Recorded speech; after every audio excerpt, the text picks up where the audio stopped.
A paz do Senhor, meus queridos irmãos, professores, alunos, vocês que estão sempre aqui conosco, neste que é o nosso EBD em Síntese Podcast, uma iniciativa aqui da IADERN, Igreja Evangélica Assembleia de Deus no Rio Grande do Norte, nas pessoas do pastor-presidente, pastor Martim Alves da Silva, também o nosso líder, o diretor, pastor Reinaldo Odilo, que por presciência de Deus, criou esse trabalho maravilhoso na internet, utilizando os meios que a gente tem nas redes sociais para abençoar. Rede social serve para muitas coisas, Muitos usam para muitos propósitos. Aqui a gente utiliza para abençoar com a pregação da palavra, com o ensino da palavra. Estamos aqui, último trimestre de 2025.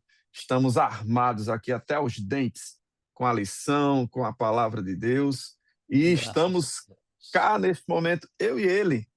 Eu, presbítero Raniel Oliveira, e ele, presbítero Otoniel Félix. A paz do Senhor, querido. Paz do Senhor, presbítero Raniel, querido professor, um prazer estar com você mais uma vez, relembrando algumas gravações, anteriores de outros episódios. É Para mim é sempre uma verdade. satisfação, varão, estar aqui com você, meu irmão. Amém. É um prazer enorme porque estamos fazendo a obra do Senhor, entre amigos, nesse papo descontraído, neste Isso. EBD em Síntese Podcast. O intuito é esse, uma conversa tranquila, descontraída, por que não dizer, Trazendo sempre curiosidades, informações úteis para a sua aula, nesta que será a lição de número 3, que irá ser ministrada no dia 19 de outubro de 2025. Muito bem, estamos aqui com o Sermão do Templo. Este que não foi feito por Jesus, foi feito por Jeremias. Estamos estudando o livro do profeta Jeremias. E aqui temos 3 objetivos. Primeiro, compreender a importância do profeta Jeremias na porta do templo.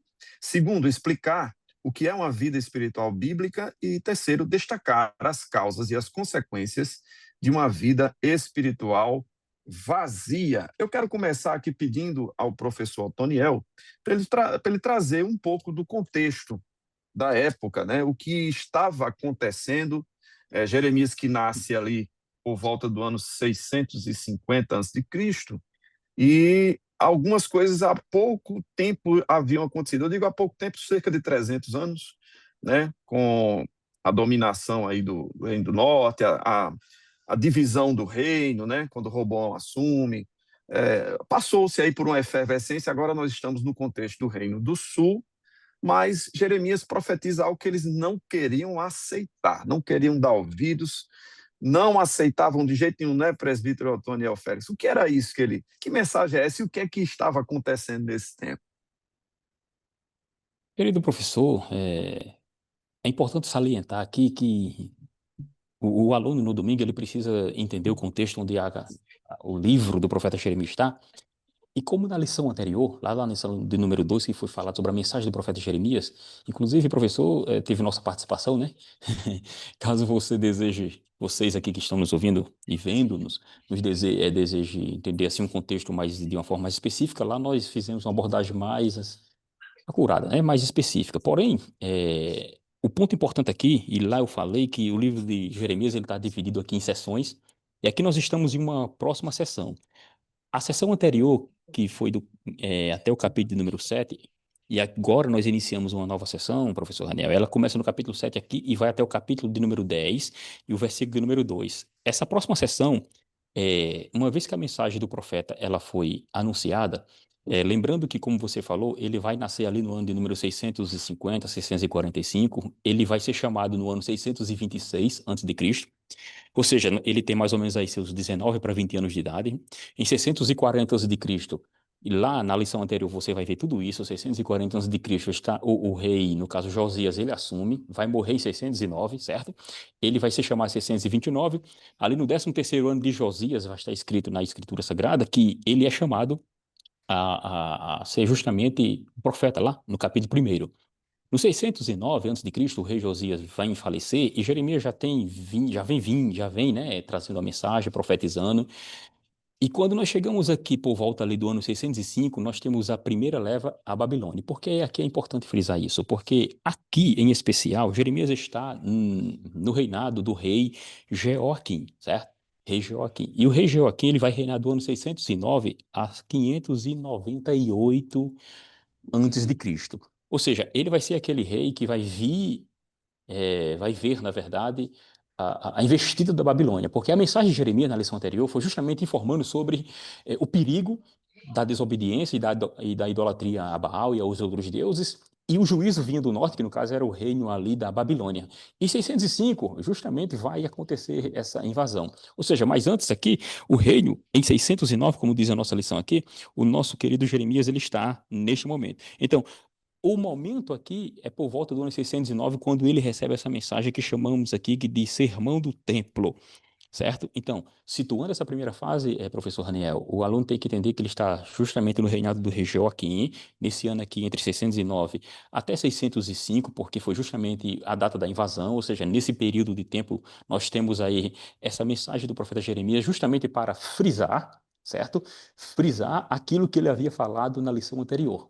E no capítulo 5 e 6, ali nós estamos tratando sobre justamente a sua mensagem, que é justamente o perigo da desobediência e a investida do reino da Babilônia que estava bem próximo. Perfeitamente. Então, um contexto em que o povo custava acreditar, não queria acreditar. Por quê? Porque havia um comportamento, eu diria até soberbo, do povo de Deus, em achar que aquele templo, ali estando, a arca que simbolizava a presença de Deus e todos aqueles elementos, né, que eles achavam ser um amuleto, uma segurança, uma garantia, não importava qual fosse o seu comportamento pecaminoso, não importava qual fosse o seu comportamento religioso, das festas, das tradições, eles achavam que a presença de Deus, representada pelo templo, pela arca, né, por aqueles movimentos, né, das festas, eram 7 festas anuais, aqueles ritos judaicos, né, tradicionais, aquilo era suficiente garantia para que não houvesse invasão, para que não houvesse dominação, para que não houvesse perda da soberania nacional de Israel.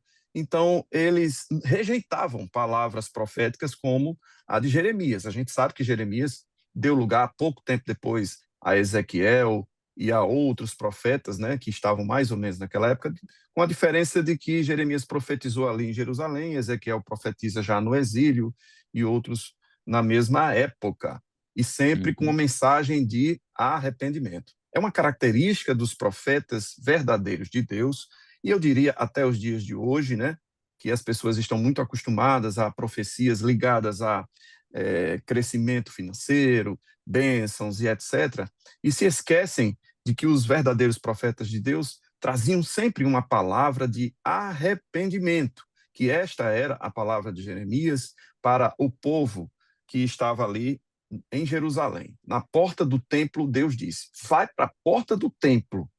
E ali ele anunciava em alta voz que os comportamentos estavam sendo reprovados por Deus e que era necessário haver um arrependimento. Mas arrependimento de quê?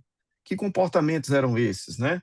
E aqui na leitura bíblica, Jeremias 7, de 1 a 15, mas o caro professor pode ler adiante. Por quê? Porque no versículo 16, Jeremias sente pena, ele sente uma tristeza profunda e começa a querer interceder pelo povo, e no versículo 16 diz assim: pode parar, eu não quero você orando pelo povo ainda, eu não terminei de derramar minha cólera, não terminei de abrir o meu coração para o povo, eu não quero você orando ainda, Jeremias, eu quero você espalhando a mensagem do juízo. E assim ele vai e traz alguns elementos, né, presbiteriano? Que elementos são esses, se eu puder me ajudar? Que ele fala Sim, e que são muito presentes aqui na leitura, versículos 1 a 15, né? São comportamentos aqui isso, descritos com muita clareza, né, presbítero Antoniel? isso. Uma das situações bem interessante e importante aqui na leitura bíblica em classe, o versículo de número 4, onde ele vai falar, onde está escrito assim: não vos fieis em palavras falsas, dizendo, templo do Senhor, templo do Senhor, templo do Senhor é este. Então, isso mostra a relação do povo judeu com o templo, certo? E essa relação existente não era diferente na época de Jeremias, porque a ideia do povo era que Deus habitaria no templo. Isso já partindo de um contexto em que esse templo ele foi reerguido ali na época de Salomão, e lá no capítulo 7 do livro de Primeiras Crônicas, você vai observar que havia uma promessa que quando o povo se arrependesse e estivesse ali naquele templo e invocasse o nome do Senhor, o Senhor ouviria dos altos céus.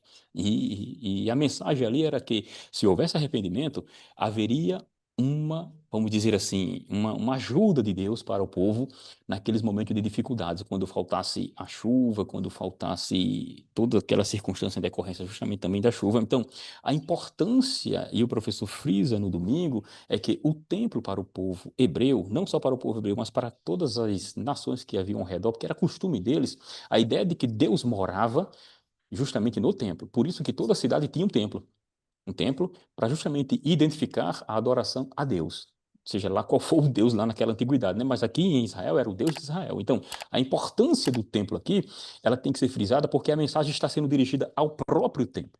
E aqueles que compõem o templo, sacerdotes, aqueles que trabalham no templo. Então, eu trago esse primeiro ponto, professor Daniel, como importante aqui para nós pensarmos um pouco. Perfeito. O templo do Senhor, repetido 3 vezes, uma mensagem repetitiva na Bíblia sempre traz a ideia de ênfase.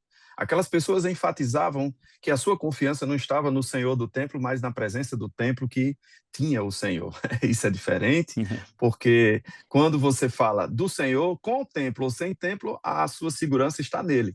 Mas as pessoas se referiam ao templo e repetiam isso. Alguns estudiosos dizem que 3 vezes dizia respeito às 3 partes do templo, ou mesmo à sua tríplice proteção dos muros do átrio, do lugar santíssimo, ou mesmo em relação a um costume dos caldeus de ficar repetindo isso. O fato é que a gente não sabe exatamente o porquê, mas fica muito claro que era um ato soberbo de repetir-se, de fiar-se, de confiar. Fiar é uma contração da palavra confiar, né? Então, fiar-se é confiar-se na presença do templo e dizer assim, Deus está conosco, não interessa o que o inimigo queira fazer. E na sequência, o profeta vai apontando, acusando o comportamento reprovável que eles tinham, porque eles estavam oprimindo o estrangeiro, o órfão, a viúva, derramando sangue inocente, né? Comportamentos todos estes reprováveis, né?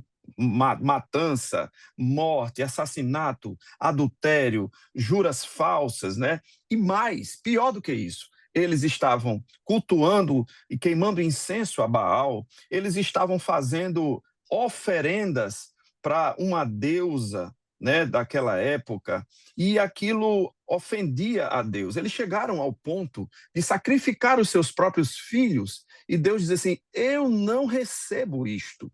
Então, aquelas pessoas cometiam os mais variados absurdos e se confiavam no templo. Interessante que essa prática de confiar no templo, como bem falou o presbítero Otoniel, se inicia quando Salomão vai dedicar o templo e Deus fala com Salomão e fala à noite só para Salomão e diz assim: estarei atento à oração que se fizer naquele lugar e tal. Então ali inicia-se um costume de saber que o templo é lugar de proteção, é lugar de que Deus ouve, é lugar de misericórdia, é lugar de livramento. Então as pessoas, aqui a gente tem primeiro livro dos Reis, capítulo 1, versículo 50, diz que Adonias temeu Salomão, levantou-se, pegou nas pontas do altar. Ali era uma tentativa de escapar da morte, né?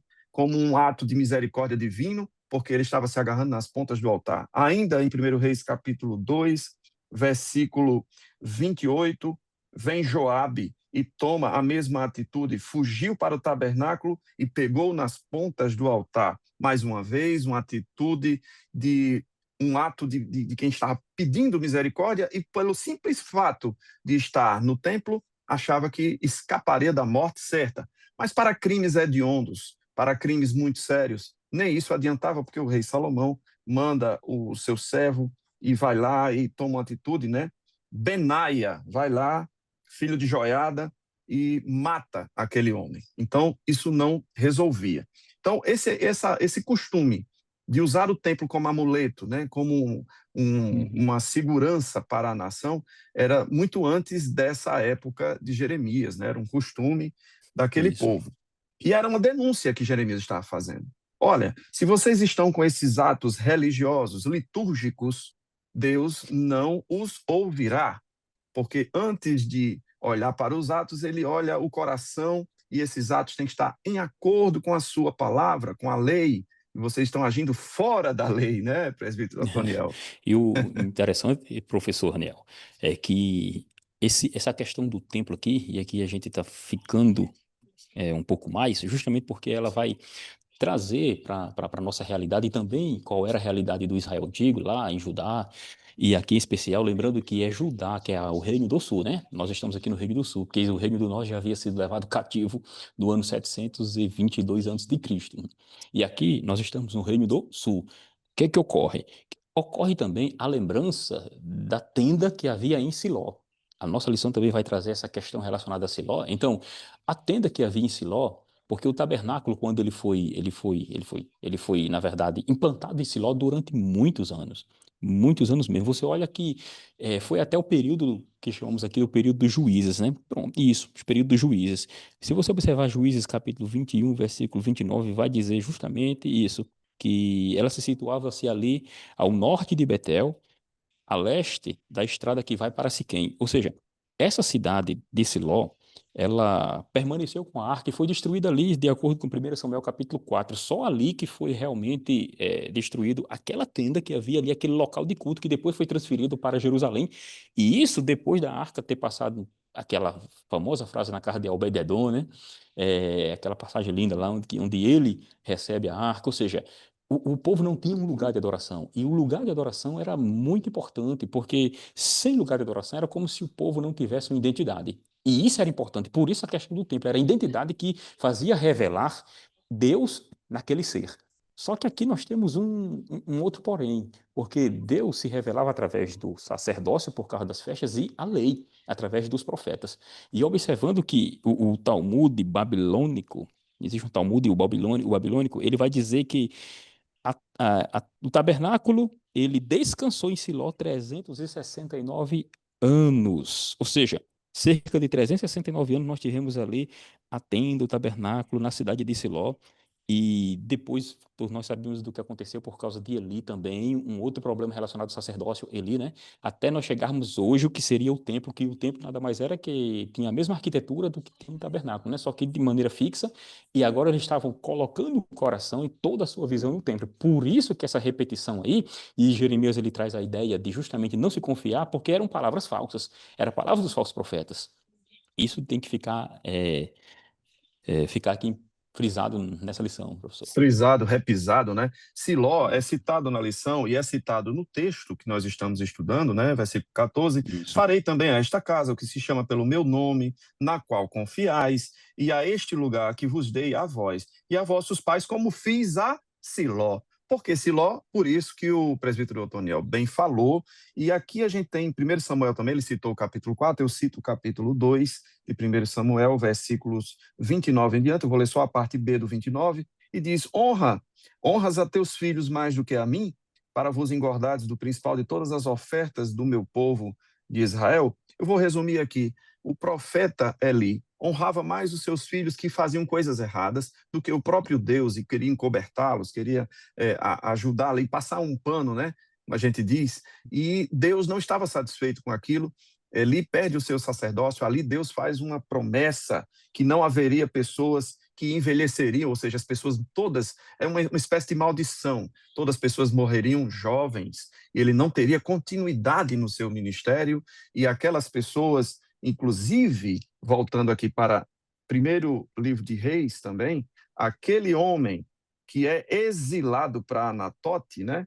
Era um descendente de Eli, era um cumprimento da palavra de Deus a respeito de quem descumpria, né, a sua vontade. Ali ele lançou uma espécie de maldição mesmo sobre a descendência de Eli. Então a gente tem aqui, primeiro livro de Reis, capítulo 2, versículo 27, lançou, pois, Salomão fora a Abiatar, para que não fosse sacerdote do Senhor, para cumprir a palavra do Senhor que tinha dito sobre a casa de Eli em Siló.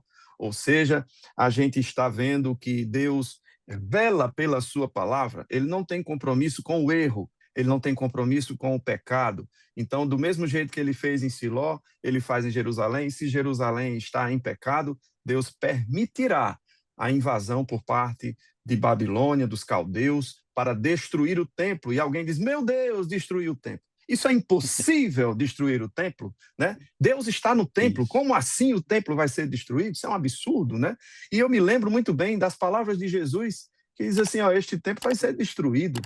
E é interessante que a mensagem de Jesus tinha duplo sentido, presbítero Otoniel, porque ele se referia ao templo que era ele mesmo, porque ele disse: em 3 dias será restabelecido, será reconstruído, e alguém diz assim: isso é impossível. Mas ali ele estava se referindo ao templo que era o seu corpo, ele mesmo, né? O sacerdote perfeito. Isso. Mas também era um duplo sentido, porque o templo, ali já de Zorobabel, né, ampliado, né, pelos reis que passaram depois, era um templo que eles também consideravam impossível que fosse destruído, e no ano 70 a gente sabe que a Roma fez essa destruição por completo, só restou o Muro das Lamentações, que você vê lá na internet, os judeus É, fazendo as suas orações. Pois bem, isso. então Deus não tem compromisso com o erro. A primeira parte da lição, ela frisa essa questão do comportamento, o exemplo de Siló, um triste exemplo, diga-se, né? E a Isso. falsa adoração, a adoração religiosa, litúrgica, tá certo? A segunda parte da lição fala sobre a necessidade de uma verdadeira vida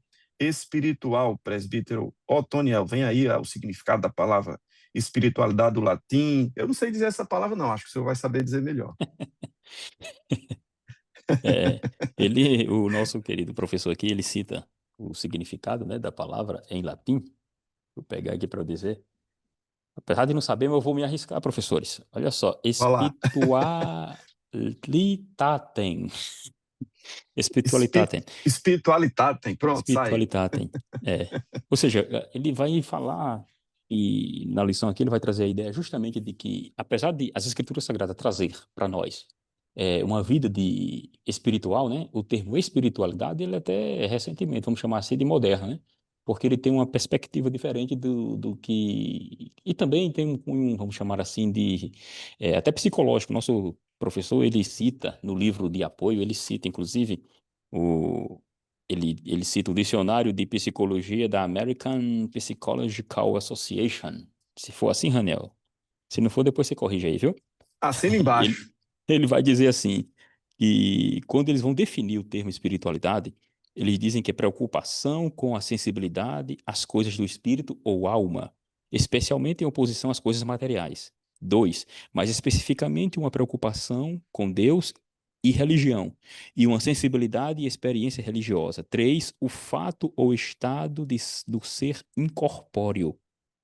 Ou seja, ele vai trazer justamente a ideia do que seria essa espiritualidade. Espiritualidade, e conforme as Escrituras Sagradas, vai tratar do momento em que eu e você estamos diante de Deus e nos relacionamos com Ele, certo? Então, o primeiro ponto está aí, professor. Perfeitamente. E essa prática da espiritualidade, não aquela ritualística, não aquela das repetições, que são as rezas conhecidas hoje, né? Eles estão fazendo isso. Ou não? Né? Isso. Ao templo do Senhor, templo do Senhor, templo do Senhor. Era uma confiança de amuleto, né? De superstição. E aqui a espiritualidade que o profeta enfatiza é aquela que se mostra nas ações, na piedade, no cuidado com o próximo, eu diria até numa responsabilidade social. Os governos hoje falam de responsabilidade social, mas Deus já falava nisso há séculos. A necessidade da responsabilidade social como um fruto que demonstrava a presença do Espírito de Deus. E aqueles homens que se fiavam no templo e que se achavam muito religiosos, isso também ocorria no tempo de Jesus, né? O próprio Jesus criou, né, uma história interessante para falar sobre isso, né? Do homem de Deus que orava nas praças, né? E ofendia o publicano. Eu não sou como esse publicano, não. Eu dou minhas ofertas, meus dízimos, né? Eu ajudo os pobres. E ali ele fazia um culto a si mesmo. E aqueles homens que falavam serem muito religiosos iam contra a palavra. E a gente vê que esse texto, mesmo sendo 600 ou um pouco mais de diferença, 600 anos de diferença, a gente vê, por exemplo, o apóstolo Tiago, escrevendo na sua epístola, capítulo 1, versículo 27, que a verdadeira religião é o cuidar dos órfãos e viúvas nas suas necessidades. Ou seja, a palavra de Deus, um perfeito alinhamento, não interessa se passaram-se alguns séculos ou não, né? Mas a verdadeira espiritualidade, do latim é spiritualitatem, é a mesmíssima coisa, é aquela que se demonstra nos atos de misericórdia, ou seja, os atributos comunicáveis de Deus na vida do crente, né, com os cuidados sociais, com as pessoas que estão ali. Então, eles oprimiam o estrangeiro, né, eles oprimiam os órfãos, as viúvas, eles deixavam pessoas passarem fome. E o profeta também faz uma denúncia. E essa denúncia serve para os dias de hoje, presbítero Otoniel? Ou será que a gente está muito crente hoje e essas coisas não acontecem? Não, com certeza serve, né? Tanto é que quando Paulo vai escrever aos Gálatas, nós tivemos no trimestre passado, né, falando sobre o fruto do Espírito e as obras da carne. O fruto do Espírito é uma expressão justamente dessa espiritualidade cristã, porque ele vai trazer o caráter de nosso Senhor Jesus para a igreja, né? E a igreja é composta por eu, você e todos aqueles que nasceram de novo. Então, esse caráter de Cristo, o que Cristo faria, vamos dizer assim, em questões práticas, o fruto do Espírito representa isso. Então, a espiritualidade como prática, a nossa vida espiritual e as nossas tendências atuais em um mundo pós-moderno, em um mundo que a sociedade às vezes valoriza mais o externo do que o interno, nós, como cristãos, temos, a partir do fruto do Espírito, essa representatividade do que seria e de como estaríamos diante de Deus. Porque uma vez que praticamos a palavra, como você falou aí, que Tiago cita, que nós devemos ser não apenas ouvintes, mas praticantes, uma vez que praticamos, há justamente a característica de quê? De uma nova pessoa, porque se antes não praticávamos, antes roubávamos, antes mentíamos, hoje não fazemos mais, então praticamos a palavra do Senhor. Com isso, nós temos, na verdade, estamos demonstrando Deus através de nossa vida, porque tudo isso vem a partir da conversão. Então, o fruto do Espírito, vai se encaixar justamente nessa vida espiritual, porque ela é prática. Ela é prática e com o fruto que você consegue amar, que você consegue ter paciência, você consegue justamente andar conforme a vontade do Senhor, professor. Perfeitamente. Obras que demonstram a espiritualidade verdadeira. E a terceira parte da lição fala sobre as causas e as consequências de uma vida espiritual vazia. A triste realidade de uma vida espiritual vazia, isso me faz pensar nos cultos que vemos hoje em muitas igrejas. E se não vigiarmos até mesmo na nossa, onde pessoas vão cumprir um ritual semanal e acham que por estarem no templo, acham que por estarem dizimando, ofertando, tem a proteção do anjo do Senhor, né? E aquilo é muito semelhante ao que Jeremias estava denunciando. E aqui a expressão usada por Jesus em Mateus 23 é sepulcros caiados. Para aqueles que não conhecem essa expressão, eu vou explicar. Na engenharia, na construção, você finaliza uma obra com uma camada de pintura. A pintura, nesse caso aqui, era a caiação, usado o cal, que é derivado do calcário. Aquele produto era como uma tinta. Então, ali por fora se pintava de cal, ou seja, fazia uma caiação, e quem olhasse de fora via uma parede branca, belíssima, muito bonita, como se faz hoje nas residências, né?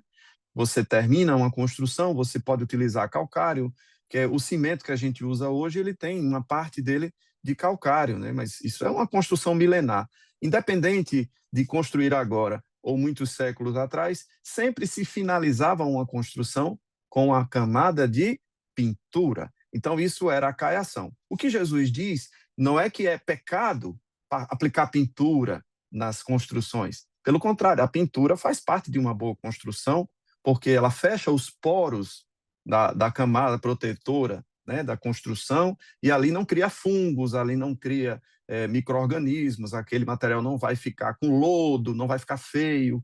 O problema não é este, queridos irmãos, é porque a expressão sepulcro caiado é porque era bonito por fora e tinha morte dentro. O sepulcro é um local onde há morte dentro. E ele disse essa expressão para mostrar pessoas que eram bonitas, bem apessoadas, bem vestidas, bem penteadas, cheirosas, perfumadas, elegantes por fora, mas nos seus corações havia morte.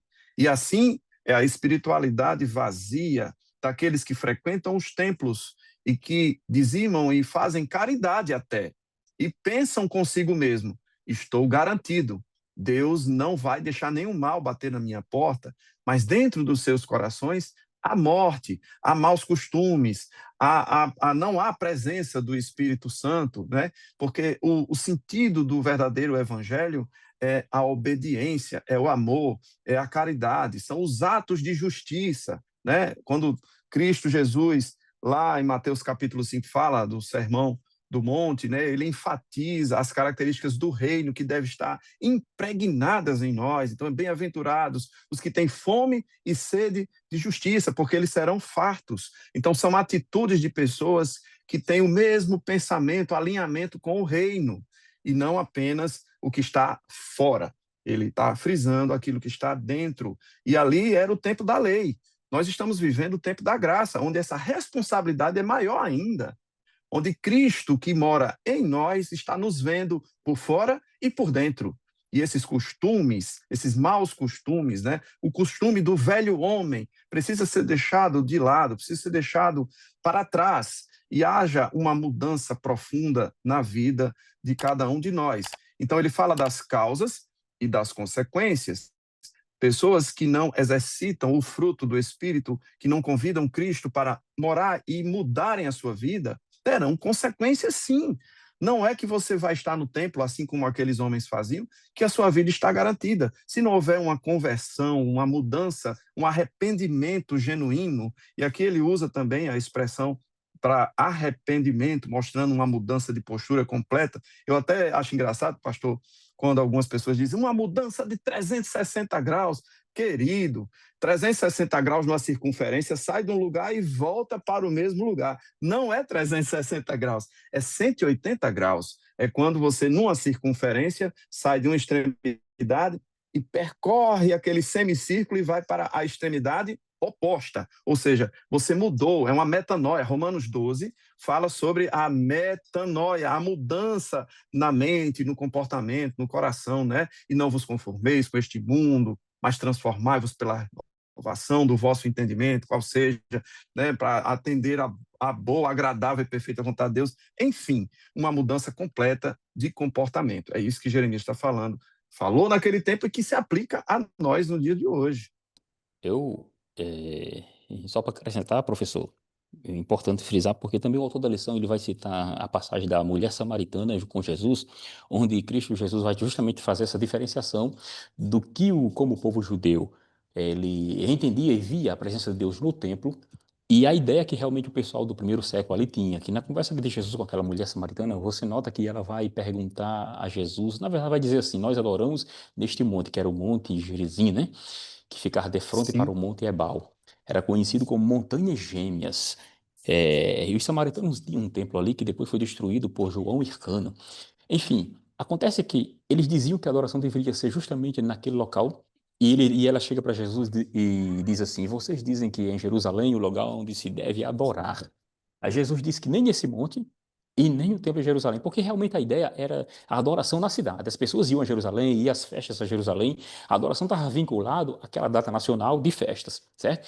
O que eles tinham como adoração era isso, e não essa vida prática, cotidiana, como nós estamos dizendo aqui. A adoração para eles era cumprir um ritual. Por isso que aqui na lição nós falamos dessa questão vazia. Então, é como Jesus, ele conversando com aquela mulher, com certeza ele falou em aramaico, porque a língua era aramaica, muito próximo do árabe ali, e a tradução em grego, ela traz justamente o que os gregos mais se debruçaram, um dos termos mais, vamos dizer assim, que os gregos mais se debruçaram na antiguidade, era sobre a aletheia, que era justamente a verdade. Nós não vamos falar aqui o conceito geral do que seria e de como eles chegaram a essa percepção de como eles chegaram nesse termo aletheia, que seria verdade, né, em grego, mas na verdade seria o a é de negativo e o letheia vem de lambano, isso, é isso, letheia, que no final seria não escondido, certo? E se ele não está escondido, então é algo que foi o quê? Descoberto, não fingido. Então a adoração ela não pode ter fingimento. A adoração que Jesus está dizendo para a mulher samaritana não era aquela que você ia ao templo e fazia vamos dizer assim, um ritual, cumpria um ritual, não. Você deveria ir ao templo, sim. Só que esse ritual tem que ter não apenas uma atitude ritualística para cumprir uma ordem, não. Mas por trás deveria ter a fé. Deveria ter, como você falou aí, não ser fingido, sepulcros caiados.